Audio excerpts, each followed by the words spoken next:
Sean Diddy Combs, once celebrated as a global symbol of ambition, style, and creative power, has now become one of the most controversial figures in the entertainment industry.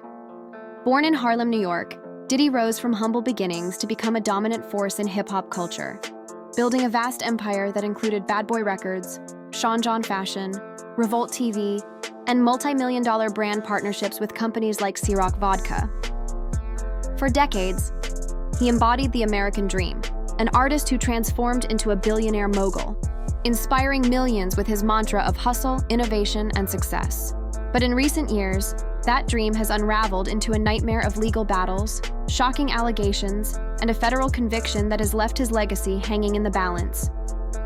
In early 2025, Combs, now 55 years old, was convicted in a U.S. federal court on 2 counts involving the transportation of individuals across state lines for prostitution.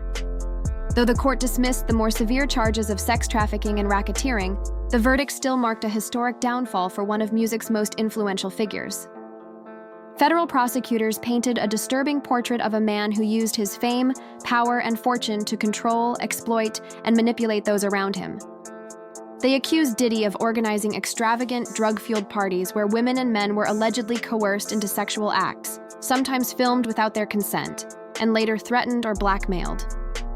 According to court documents and testimony, these events took place across multiple states, from luxury mansions in Los Angeles to penthouses in Miami and Manhattan. The prosecution argued that beneath the glamour and wealth lay a hidden world of abuse, excess, and fear, one sustained by Diddy's influence and a network of enablers who kept his secrets for years. His defense attorneys, however, insisted that the narrative was deeply exaggerated, claiming that every relationship involved was consensual and that the accusations were motivated by opportunism and revenge. They argued that the government's case was built more on sensationalism than solid evidence, relying heavily on testimonies from individuals who had already filed civil suits seeking millions in damages.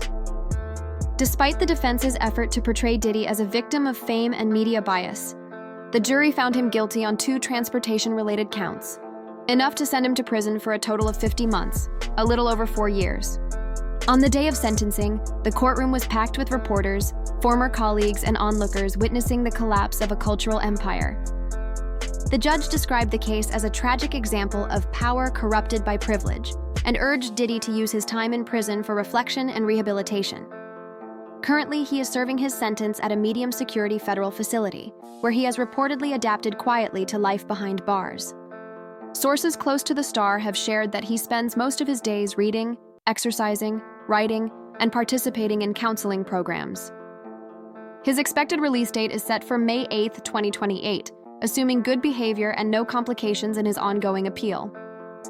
Despite being confined, Diddy remains a figure of immense public fascination, a man who once shaped modern music now facing the consequences of his own choices. Outside prison walls, the ripple effects of his conviction have been devastating. Many of his companies have distanced themselves from his leadership, with Revolt Media undergoing restructuring and Sean John Clothing filing for bankruptcy protection. Several endorsement contracts were terminated, resulting in financial losses estimated at more than $100 million. His name, once synonymous with success, is now shadowed by controversy. The broader public reaction has been polarizing. Some fans continue to defend him, arguing that the justice system and media have unfairly targeted a successful Black entrepreneur, while others believe this is a long overdue reckoning for years of hidden abuse. Prominent figures from the music world, including artists who once collaborated with him, have publicly expressed conflicting emotions, some calling for compassion and forgiveness, while others condemn his actions outright. The scandal has reignited global conversations about accountability, consent, and the dark side of celebrity power.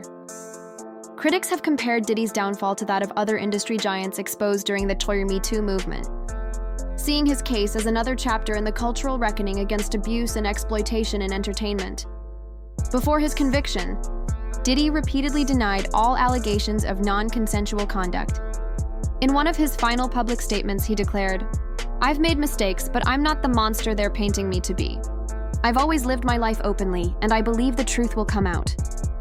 His lawyers continue to pursue appeals, claiming procedural errors in the trial and accusing federal prosecutors of building a case influenced by online outrage rather than evidence.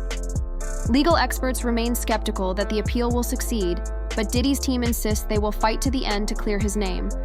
Meanwhile, inside prison, he has reportedly started journaling about his life, fame, and regrets, leading some to speculate that a memoir could be in the works once he is released. Industry insiders predict that if he manages to re-enter the public eye, his comeback would likely take the form of introspection rather than music, possibly through books, interviews, or activism.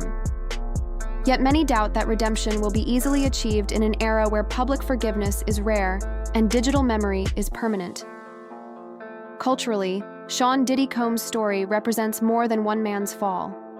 It mirrors a broader shift in how society perceives power, privilege, and accountability. For decades, he was the face of an aspirational movement, the businessman artist who turned struggle into success and made "can't stop, won't stop" a generational mantra.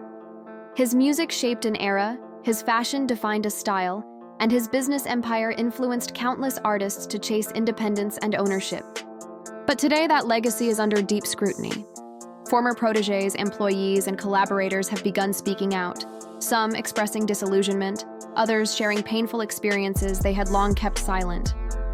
For those who admire Diddy's brilliance, it is a heartbreaking transformation, from a hero of hip-hop to a cautionary tale of how unchecked ambition can blur moral boundaries.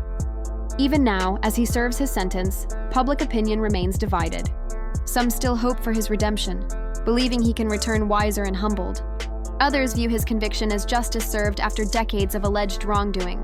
Whatever the future holds, the name Sean Diddy Combs will forever carry the weight of both triumph and tragedy. A reminder that fame, when combined with power and secrecy, can destroy even the most invincible empires. His release in 2028 may offer him another chance to reshape his story, but the world he re-enters will not be the same as the one he ruled. In the end, his legacy, once built on music and motivation, now stands as a mirror reflecting the dangers of excess, the limits of celebrity, and the fragile line between influence and corruption. Meanwhile, the world outside moves on without him. The music industry he helped shape continues to evolve. New stars rise, while his legacy faces re-evaluation. Some stations quietly reduce his music airplay. Others celebrate his past contributions while acknowledging his downfall. Bad Boy Records, the crown jewel of his career, operates in limbo. Contracts frozen, projects shelved, leadership uncertain. Former collaborators express both heartbreak and frustration. To some, he's still Brother Love, the man who brought light and creativity into the world. To others, he's a fallen king whose ambition outgrew his humanity. The media remains relentless. Every image of him, walking into court, sitting behind bulletproof glass, or standing in a prison jumpsuit, becomes viral fuel. But beyond the headlines, the deeper question remains: who is Sean Combs now? Is he a villain, a victim, or simply a man confronting the consequences of his own making?